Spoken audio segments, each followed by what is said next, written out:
Hello everyone, তোমরা সবাই কেমন আছো? আশা করছি তোমরা সবাই খুব ভালো আছো। আমিও খুব ভালো আছি। আজকে চলে এসেছি আরেকটা কেক ডেলিভারির ভিডিও প্লাস জন্মদিন বাড়ির ভিডিও সব কিছু। আর এটা যে কেক ডেকোরেশনের ভিডিওটা আছে এটা তোমরা নেক্সট পার্টে দেখতে পারবে। তো আমরা এখানে দুই বোন রেডি হয়ে গেছি জন্মদিন বাড়ি যাওয়ার জন্য। আর বিছানা আমরা অলরেডি করে রেখেছি, কারণ বাড়িতে আসার পর কোনোখান থেকে খাওয়া দাওয়া করার পর দেন বাড়িতে এসে বিছানা করা খুব আলসামির একটা কাজ।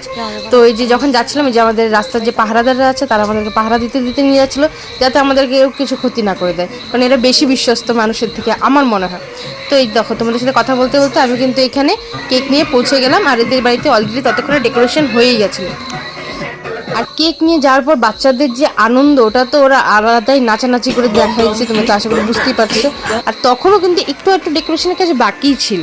তো আমি কেকটা নিয়ে যাওয়ার কিছুক্ষণ বাদেই ওই দাদুটা কেকটা বের করছিল। তো আমি ভাবলাম যে আমি নিজের হাতে বের করে নেওয়ার একটুখানি নিজের উপরে কনফিডেন্সটা বেশি পাই। আমার একটু ভয় লাগে যে যদি বাই এনি চান্স কিছু হয় তো জিনিসটা দেখতে খারাপ লাগবে দেখে আমি নিজের হাতেই বের করে নিয়েছিলাম।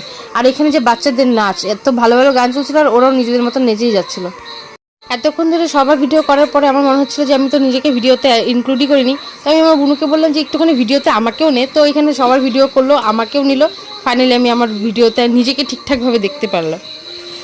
আর এই বার্থডে ডেকোরেশনের না ব্ল্যাক অ্যান্ড ইয়েলো কালারের যে কম্বিনেশনটা আছে বেলুনের, এই জিনিসটা আমার খুব ভালো লাগে।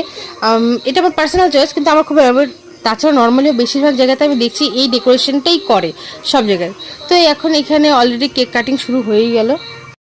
আমি ওই জন্মদিন বাড়িতে যাওয়ার পর থেকে এই যে গোলাপি ড্রেস পরে যে বাচ্চাটার সঙ্গে কন্টিনিউয়াসলি দেখে ওর নাইচেই যাচ্ছে, নন স্টপ নাইচেই যাচ্ছে, কোনো থামাথামি কোনো সিন নেই। তো অনেকক্ষণ নাচানাচি ওর দেখার পর আমাদের খাওয়া দাওয়ার পাড়া শুরু হয়ে গেছে, কারণ রাত্রিটাও অনেক হচ্ছিল। আর এই হলো আরেকটা আমার ভাস্তা, যে আমাদের পাশের বাড়ি। এ কিন্তু এতটা শান্ত না, হ্যাঁ, যতটা শান্তভাবে এই এখানে বসে আছে। এ প্রচণ্ড দুষ্টামি করে, কিন্তু ওই দিন ওর মনটা একটু ভালো ছিল না, মনটা একটু খারাপ ছিল, তাই ওদেরকে অনেক কষ্ট করে আমাকে হাসাতে হয়েছে। মানে তখন লিটারালি কুতু কুতু দিয়ে দেওয়ার পর ও এই যে হাসছে, মানে এটাকেই বলে হ্যাঁ রিলের সাথে কোনো রিয়েলিটির কোনো মিল নেই।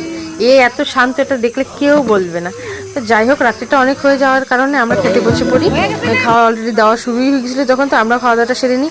অ্যান্ড খাওয়া দাওয়া সেরে গেলে যখন বাড়িতে বের হবো বাড়ি আসার জন্য, তখনই এই বাচ্চাটার কথা শুনে একবার